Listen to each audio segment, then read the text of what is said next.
Dame Priti. Thank you, Mr. Deputy Speaker. And I want to really just actually praise and congratulate the Chancellor of the Exchequer for bringing this bill forward, which, as we have previously discussed, will implement some very important measures in this autumn statement. We've already debated in this House some of the key measures, including the national insurance contributions, reduction in rates bill, which is currently in the other place, or was considered there yesterday. I do not want to, for the sake of all members, go over the arguments on fiscal drag and lower taxes, as I have previously done so. But I do just want to commend the government for bringing forward the national insurance measures quickly in the right way in which they have done. Because as we know, they will go some way to ease in the tax pressures that the public are feeling. And the front bench is well versed, I think, in my views on the tax burden. So I'm not going to go on about how I feel about that and the measures that we could all bring in going forward. But I would like to press them to ensure that in the next finance bill, because we do always have to think about long-term future decisions, that we include provisions to further raise the income tax thresholds, including for the higher rate and the thresholds of national insurance. And it's worth noting that in the summer of 2015, that budget, after that general election in 2015, the then Chancellor of the Exchequer outlined plans to increase the tax-free threshold to the equivalent of 30 hours pay at the national living wage rate. And with the new £11.44 national living wage rate for 2024 commencing in April, if the tax-free threshold rose to cover 30 hours per week next year, then of course that would be around £1,700,000 to £18,000, rather than the remaining at the current £12,500 through to 2028 as currently planned. And so I would like to therefore press the front bench in particular to continue to keep this under review. All tax measures, thankfully, are under review, but importantly to prioritise uplifts to those thresholds, because we do believe in enabling people to keep more of their earnings.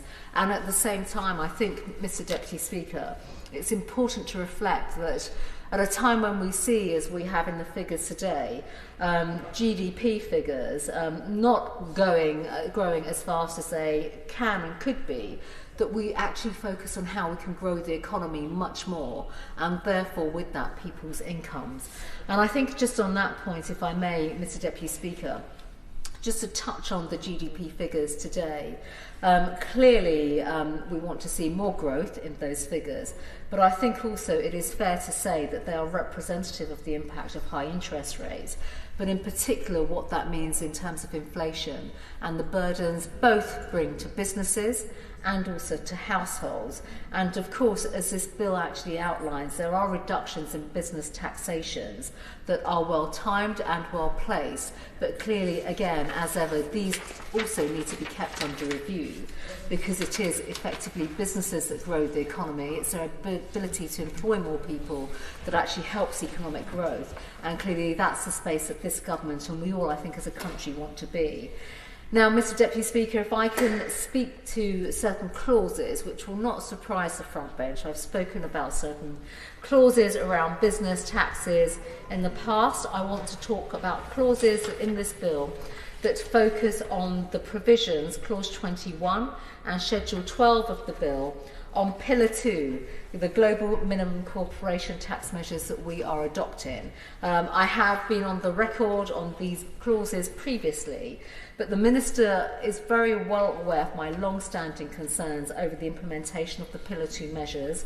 Binding ourselves into Pillar 2, in my view, still undermines our fiscal sovereignty, but it also risks deterring investment into our country. And I just want to labour this point, particularly at the time when we've seen the GDP growth forecast. We will obviously see revisions in terms of our growth forecast, even by financial institutions, and I think we should be mindful of that. I do believe this measure undermines our competitiveness. And there are, in fact, Mr. Deputy Speaker, 130 countries that have signed up to Pillar 2. That's well noted and known. But we know that barely a quarter of these are implementing this from the end of the year. And of course, the UK is implementing this from the end of this year. And I think against the economic backdrop that we see and GDP forecasts as we see, I would rather see a delay in the implementation of this particular measure. And a written parliamentary answer provided to me earlier this month shows that there are just only 30 countries implementing this at the same time we are, followed by Japan in April, then Guernsey, Isle of Man, Jersey, Hong Kong and Singapore from January 2025. And we also know that our big, our other counterparts, the USA, so our big economic ally, are not likely to implement this measure. So by pressing ahead with these provisions, I do believe we are basically limiting the scope that we can give ourselves some oxygen, basically, when it comes to this fiscal measure. And when the Finance Act 2023, this was Finance Act number 2, went through Parliament last year, it contained over 150 clauses which were spread over 2 parts with a further 5 schedules covering around 170 pages in total. And Mr Deputy Speaker, I think many of us do remember just seeing the weighty tomes that we were carrying in the chamber and flicking through those pages. That is a large and complex change in tax laws. But despite that legislation being passed in the summer, even this bill today makes further changes covering Pillar 2 and the domestic top-up levels, and the one clause in Clause 21 and one Schedule 12 span 55 pages and includes multiple amendments to the Act that was just passed a few months ago. And I recall standing here saying that the amendments alone would just generate more complexity to the system. And if I may politely say to the front bench, I think quite frankly the 55 pages point to the complex nature, and the fact that we're even amending something that went through the House not that long ago says it all. No impact assessment has been provided on these measures, which give effect to the accounting periods beginning after this December, so it's the 31st of December 2023.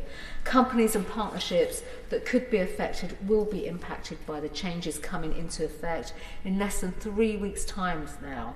Even though this bill will not receive royal assent until next year, I just think we have to be cognizant of the burdens that we are now putting yet again on businesses.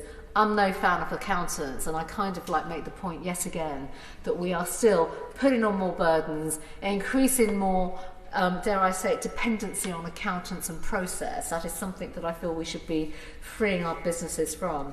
So I would like, if I may, when the Minister sums up, further details as to why these changes in the bill that were passed earlier this year are needed, and the assessment of the impacts of these provisions, what they are likely to actually bring. I still would like to understand the merits of the global minimum income tax, and I hope that ministers will continue, in the same way in which all taxes are under review, I hope that ministers will also reflect on that and remove all the provisions from our statute book in due course, because we're seeing other countries that will not follow suit and are delaying pursuing these measures. I would also like to comment on Clause 2 of the bill relating to R&D tax credits. This has already been touched on. This merges the current R&D expenditure credit and the SME scheme. And these tax credits help and support businesses to invest and take risks, importantly to innovate and grow, set up jobs and employ people. I've previously raised in the Chamber concerns that some businesses have about the complexity of claiming these tax credits and the processes that they experience themselves. And I am aware of many businesses who spent more than a year having their claims being investigated, and multiple rounds of questions and inquiries from HMRC officials. There are many live cases, Mr Deputy Speaker. I don't want to reflect on them now. I have had previous commitments from previous ministers in the Treasury to have discussions. Of course, yes, I would happily. I thank my respectable friend for giving away. And actually, in Staffordshire, which is a powerhouse in terms of manufacturing, R&D tax credits are absolutely vital in terms of actually driving productivity in manufacturing businesses. And I wonder if the front bench would maybe, if my right honourable friend would agree with me, it would be good to hear the front bench undertake a commitment to review and slim down this scheme, so it's actually getting those smaller businesses embracing it and getting the investment we need. So my right honourable friend, Mr Deputy Speaker, is absolutely spot on. The scheme was set up for very, very good reasons, and effectively to support entrepreneurialism and innovation and grow businesses. Now we are seeing them saddled with bureaucracy and burdens, but actually I think what is quite worrying are the number of small businesses that are under investigation by HMRC for over a year, and this is now having a detrimental impact on their businesses. And as a representing not just the Witham constituency, but I also know of other businesses in Essex that have now come together to actually make wider representations to HMRC and the Treasury about this.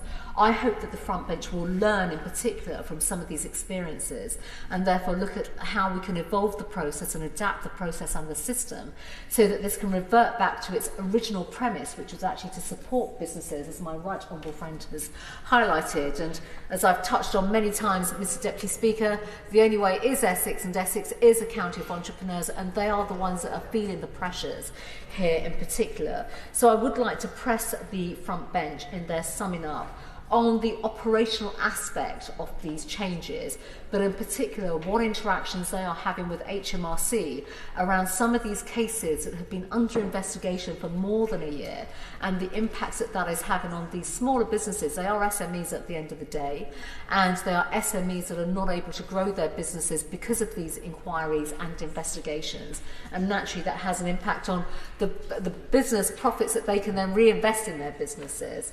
I would also, Mr Deputy Speaker, like to make a few comments on air passenger duty and provisions in clause 24. I think many of us in this House have spoken about air passenger duty over numerous years. I've been a long-standing campaigner for reform of this tax to encourage and support economic growth. It's just ironic we're having this debate today on a day where GDP figures have come out as they have, and I believe in globalisation in the sense of more global competition for us, and us actually to be more open to the world when it comes to those global dynamic markets. I also want to just make the point that I feel that we should just make travel more competitive and affordable for families. And again, we say this at a time where families are struggling with the cost of living impacts that we're seeing. But actually, it is reforms that has taken place under Conservative Chancellors, which have been welcomed in the past. I do want to query the small increase in the AEDP rates for 24-25 in the bill. Back in the summer, in fact, in his speech on net zero, the Prime Minister pledged to scrap plans for new taxes on flying. However, the bill provides an increase in ADP rates, ranging from 50p to £6 per flight. They are small increases, although they are increases. That is lower than the rate of inflation. That is to be welcome, and assumed in previous government statements as the OBR forecast. So I think any clarification around the approach on ADP going forward, I think would be welcome. Again, that's important for certainty and also for forecast purposes. And on the subject of air travel, I am disappointed in that the autumn statement and this finance bill does not contain reforms to end the so-called tourism tax. Now, I was one of the few members during the debate, during the humble address of King's speech actually, when this came up, I spoke on this with other colleagues as well. It's a fact. Look at London, our great city at this time of year, attracting. It's a magnet for tourism. It's a magnet for people coming over from overseas. It's great for our businesses. It's great for our country. It's great for brands that are British brands, small brands, and all businesses. Our tourism sector and shopping and retail businesses, in my view, are losing out to their European competitors as a result of the removal of VAT on VAT-free shopping and arrangements that had been previously in place.